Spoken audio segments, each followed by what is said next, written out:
Hello, and welcome to my YouTube channel. I am your man, Eze. And in this episode, we're going to talk about this detachment that black people have for that word black. Because a lot of people from different countries that are black, they're always quick to say, no, I'm not black, I'm from here. Or I'm from Brazil. I'm not black, I'm from here. I'm not black, I'm from here. Shout out to Omni1 for sending me some clips. He wanted me to give my opinion on this subject. I'm going to play the clips that he sent me. And after we watch the clips, I'm going to come back and give my response. And before we dive in and start breaking it down, I need your help. Some of you guys know my YouTube channel is new. I started it 30 days ago and I'm trying to grow it. Take a second to subscribe because I need that help. I'm trying to get to 1,000 subscribers. So please help me by sharing this video, by liking, and also by commenting. Okay? And now, without any further delay, let's go. You ask someone from Latin America, where you from? We usually say our country. So in case somebody asks me, oh, where are you from? My case, I will say I'm from Argentina and I'm from Dominican Republic also. But usually when people ask that question, it's with a second-handed, backhanded, racism behind it. They will say, oh, where are you from? And you say, oh, I'm from the Dominican Republic. And they will be like, aren't you black? And we will say, no, I wasn't born in America.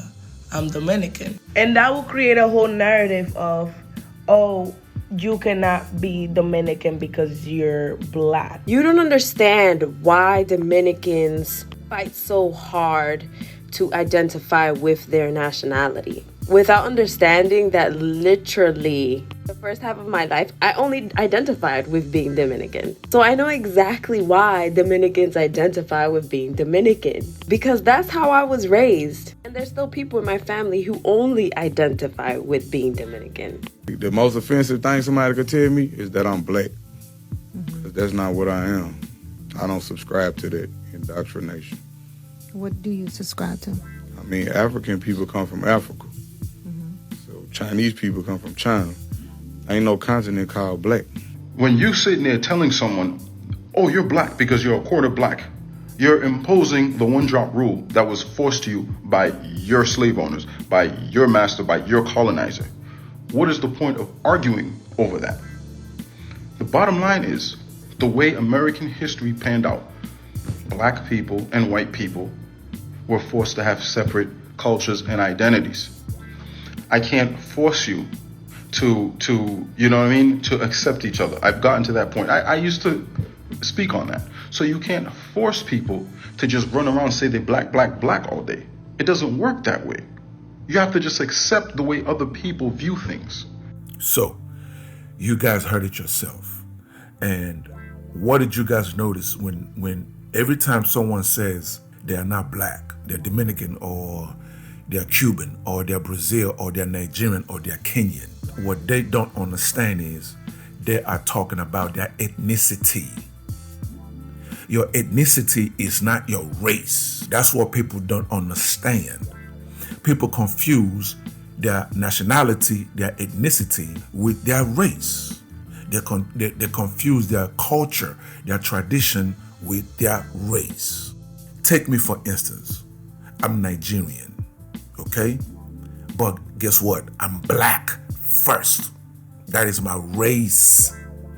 No matter what country you come from, Dominican Republic, Mexico, Guatemala, Cuba, Brazil, Ghana, South Africa, if your skin is black, then my brothers and sisters, your race is black.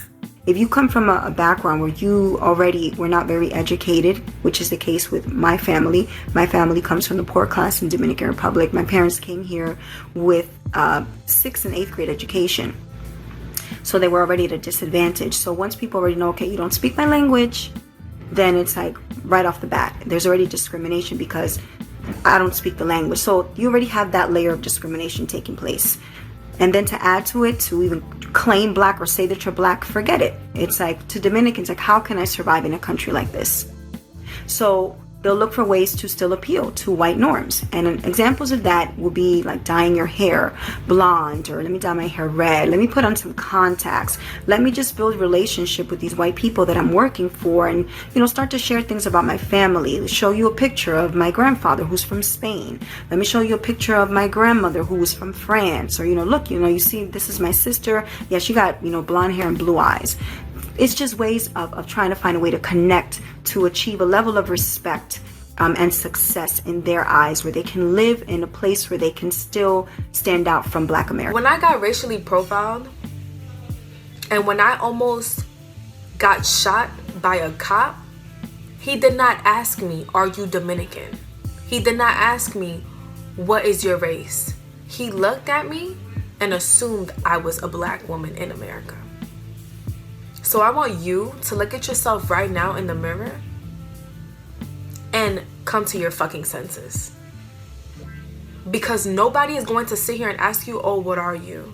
Before they pull the trigger. No one is going to ask you, what is your nationality, before they pull that trigger.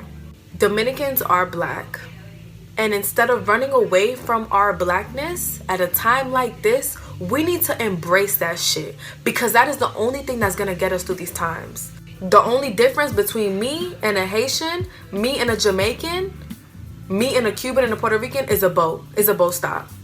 When you're talking about your ethnicity, where which is like where you were born, where you were raised, what culture, what tradition you were raised with. Now that's different. You understand what I'm saying? Then I can understand it when you say, no, my culture is different. My culture is not of American culture. My culture is not of Black American culture. My culture is not of Nigerian culture. I was born in Brazil and I grew up a Brazilian. My culture, my tradition comes from Brazil. But your race, no matter what country you come from, because guess what? Those Africans that was taken from Africa, from all those different countries from Africa, they were dropped off in Germany, they were dropped off in Australia, they were dropped off in Brazil, they were dropped off in America, they were dropped off in Mexico, they were dropped off in Cuba. The slave ship did not just go to America. All those slaves were dropped off in different countries. If right now I'm Nigerian, if I go to UK, non-Black people in UK, when they see me, they're not gonna say, oh, are you from Nigeria? Are you in America? Are you from, no. What they're gonna say is a Black man. If I go to Australia, what they're gonna see is a Black man. You are Black. If your skin tone is Black, you are Black. Period. ... Anyway, what do you guys think? Do you agree or do you disagree? Either way, leave your comment below so we can start this conversation. Okay? That will wrap it up for today's episode. And thank you for joining me. So please leave your comment below. If you agree, if you disagree, it doesn't matter. Leave the comment below. And also, you tell me what you want me to cover. You tell me what you want me to discuss and what you want me to react to. Okay? And that's it, ladies and gentlemen. Thank you so much for joining me. And I see you on the next episode. Please don't forget to subscribe. Let's rebuild the Black nuclear family. It is needed. Okay? God bless.